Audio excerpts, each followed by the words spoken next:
En économie, la DGI, Direction générale des impôts, a rencontré aujourd'hui les transporteurs. Il est ressorti à l'issue des échanges de la levée du mot d'ordre de grève prévu pour le 9 mai 2012. Les précisions de Noël Nyagno Sakalo.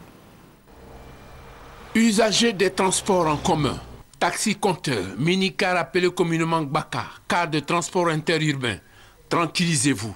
La grève prévue pour le 9 mai dans le secteur n'aura pas lieu.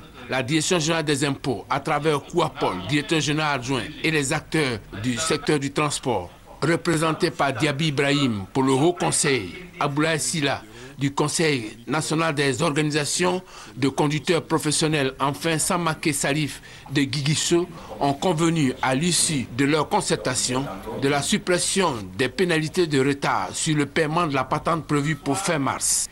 Les transporteurs ont accepté de payer l'impôt sur le traitement et salaire ITS. Sur ce chapitre, la Direction générale des impôts accepte le paiement de cet impôt en 2 tranches et le montant de la première tranche est laissé à l'appréciation des transporteurs.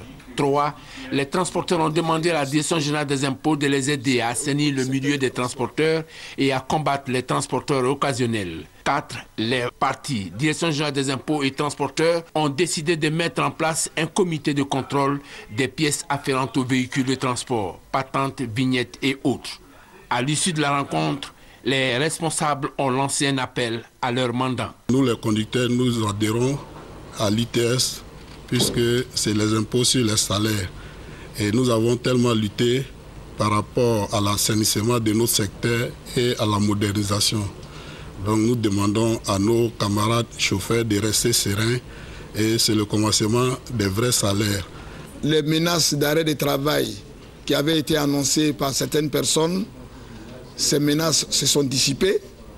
Le monde du transport a retrouvé toute sa sérénité. Les rapports entre la Direction générale des impôts et l'ensemble des acteurs du transport se sont consolidés. Et donc à ce jour, nous pouvons vous dire qu'il n'y a aucun nuage. Il a été décidé de mettre en place un comité qui regroupera l'ensemble des acteurs du secteur du transport routier et qui, en partenariat avec la Direction générale des impôts, fera en sorte que les préoccupations des transporteurs que nous sommes soient portées à la connaissance des impôts pour que désormais toutes les prises de décision, toutes les prises de nouvelles mesures ne constituent pas pour le secteur des transports des surprises. Une fois encore, le dialogue a triomphé et la paix sociale est sauve.